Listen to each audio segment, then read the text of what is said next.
तुलसी माता तुम्हारी जय तुलसी माता। जय तुलसी माता तुम्हारी जय तुलसी माता। जय तुलसी माता तुम्हारी जय तुलसी माता। जय तुलसी माता तुम्हारी जय तुलसी माता। जय जय जय तुलसी माता। जय जय जय तुलसी माता। जय जय जय तुलसी माता। जय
विष्णु प्रिया वृंदावनी आरती श्री तुलसी माता की।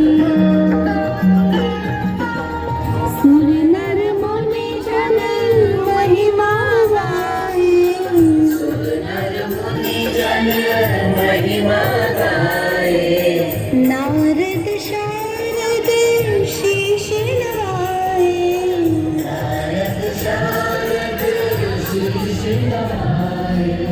सब मिलकर जयकार लगाए।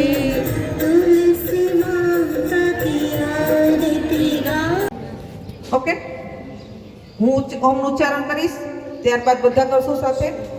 હું કરીશ પછી તમે બધાએ કરવાનું છે। ખૂબ પ્રેમથી શાંતિથી દેકારો કરવાનો નથી।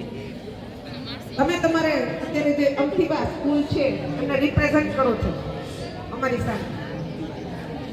સમજાય છે ને શું કહું છું? તમારી સ્કૂલને રિપ્રેઝન્ટ કરો છો તમે।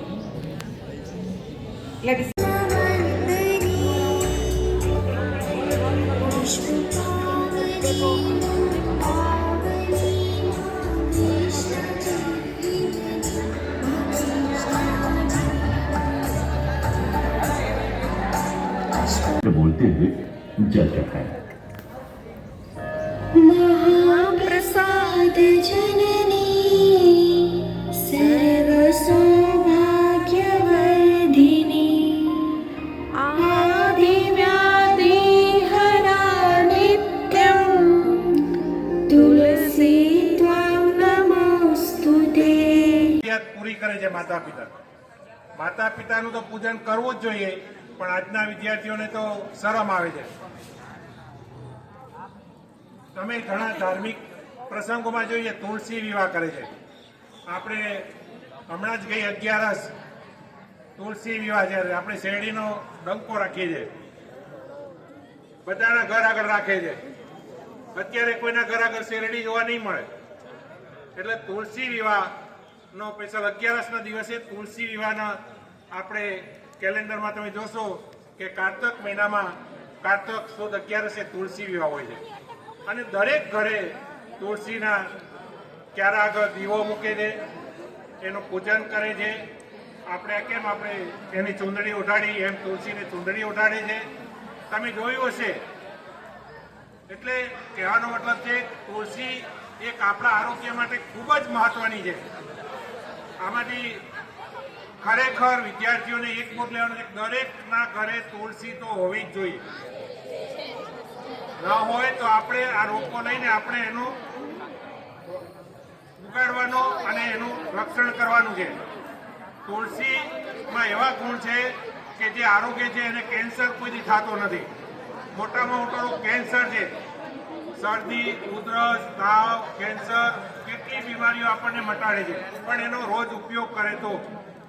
તુલસીમાં એટલા બધા ગુણ છે કે આપણે ગણી શકીએ એવા નથી તુલસીમાં. એટલે આ બેનનો ફોન આવ્યો કે અમારે આ પ્રોગ્રામ રાખવો છે, વેલકમ, આવો અને આ પ્રોગ્રામ કરો તો ઘણા વિદ્યાર્થીઓને ખબર પડે કે તુલસીનું શું મહત્વ છે અને એની પૂજા કરવી જોઈએ. તુલસીનો આપણે વધુમાં વધુ ઉપયોગ કરવો જોઈએ અને એના માટેથી આપણને થોડો બોધ મળે, એટલા માટે આપણે આ કાર્યક્રમ રાખ્યો છે. અને કાર્યક્રમમાંથી આપણે ઘણું બધું શીખવાનું છે અને આ બેને જે આપણને તુલસી વિશે કીધું એ થોડું આપણે સિરિયસલી લેવાનું છે. અસ્તુ.